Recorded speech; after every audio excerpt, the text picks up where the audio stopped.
रांची में उत्पाद परीक्षा पेपर लीक मामले ने बड़ा रूप ले लिया है। इस केस में गिरफ्तार किए गए 164 आरोपियों को सोमवार को रांची सिविल कोर्ट में पेश किया गया, जहां सुरक्षा के कड़े इंतजाम देखने को मिले। उत्पाद सिपाही भर्ती परीक्षा का पेपर लीक होने की सूचना सामने आने के बाद झारखंड पुलिस ने बड़े स्तर पर कार्रवाई शुरू की है। जांच में पता चला है कि यह एक संगठित गिरोह द्वारा संचालित रैकेट था, जो अभ्यर्थियों से मोटी रकम लेकर प्रश्न पत्र उपलब्ध करा रहे थे। पुलिस ने राज्य के अलग अलग जिलों से छापामारी कर 164 आरोपियों को गिरफ्तार किया।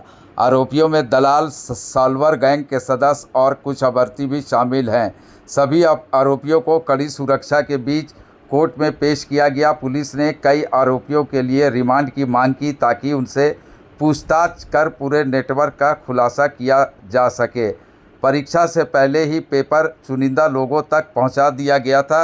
व्हाट्सएप और अन्य माध्यम से पेपर शेयर किया गया था। पुलिस अब इस मामले के मास्टरमाइंड तक पहुंचने की कोशिश में जुटी है।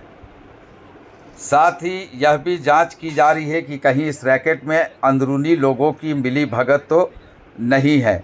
यह बहुत बड़ा मामला झारखंड की राजधानी में पेश आया है, जहां पुलिस ने बड़ी कार्रवाई करते हुए 164 आरोपियों को गिरफ्तार किया है।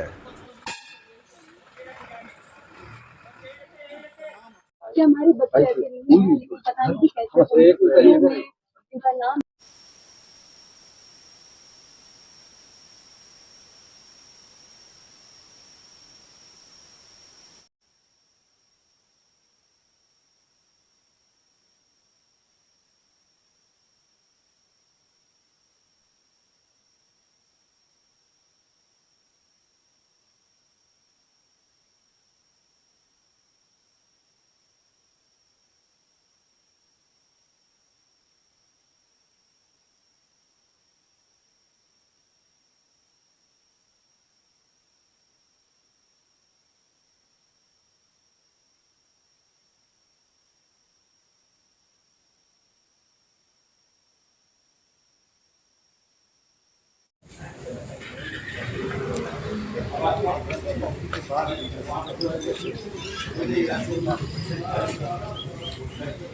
आईडी ऊपर करना मेरा।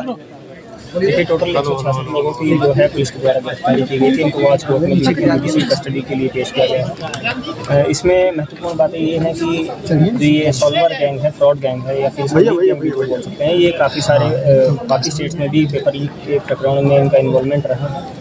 अटेम्प्ट इनके द्वारा हर ऑलमोस्ट काफ़ी सारे एग्जाम्स में लिया गया है। तो कुछ केसेस में ये सक्सीड भी करते हैं। ये जो गैंग के मेंबर्स हैं, कुछ केसेस में सक्सीड करते हैं, कुछ केसेस में ये लोग सक्सीड नहीं करते हैं। हालांकि ये एग्ज़ाम्स को टारगेट करते हैं। टारगेट करने के बाद उसमें जितने भी अपने एजेंट्स के थ्रू स्टूडेंट्स को मंगवाने की लाइनअप करने की कोशिश करते हैं। और उसके बाद ये पूरा प्रोसेस, जैसे ही एग्ज़ाम का अनाउंसमेंट होता है, एग्ज़ाम की डेट्स का जो अनाउंसमेंट होता है, उसमें इनका प्रोसेस लाइनअप करने वाला जो प्रोसेस है वो इनिशिएट हो जाता है। अब इनके दो साइड से, दो तरीके से ये लोग काम करते हैं। इनका एक साइड है कि स्टूडेंट्स को लाइनअप करवाना, जो अनफेयर मीन्स का जो यूज़ करना चाहते हैं, जो विलिंग जो ऐसे अभ्यर्थी हैं जो अनफेयर मीन्स का यूज़ करके एग्ज़ाम पास करना चाहते हैं। और ये एक टाइम टेकिंग प्रोसेस, जिसमें 1 महीना लग जाए, 1.5 महीने लग जाए, एक दिन में तो इनको 150 या 200 स्टूडेंट मिलेंगे नहीं। तो ये लंबे प्रोसेस में आराम से ये लोग बैकग्राउंड में वर्क करते रहते हैं। दूसरा प्रोसेस है इनका जो चलता है कि पेपर लीक करवाने की कोशिश करना। तो ये दोनों प्रोसेस इनके इंडिपेंडेंट चलते हैं, इनके लोग भी अलग अलग। अब अगर इनकी सिंस इस वाले केस में जहाँ तक हमारे सामने जो फैक्ट सामने है, इन्होंने इतने सारे स्टूडेंट्स को लाइनअप करवाया, स्टूडेंट्स की विलिंगनेस देखी, एजेंट्स के थ्रू स्टूडेंट्स को लेकर आए। और जो दूसरा इनका प्रोसेस था पेपर लीक करवाने का, उसमें ये हमेशा सक्सेसफुल नहीं हुआ। इनके द्वारा बताया भी गया है कि हम उसमें ऐसा करते कि जब स्टूडेंट्स ने बोला कि आपने लाइनअप करवाने की जो बात बोली, अब हमें एग्जाम पेपर दिखाई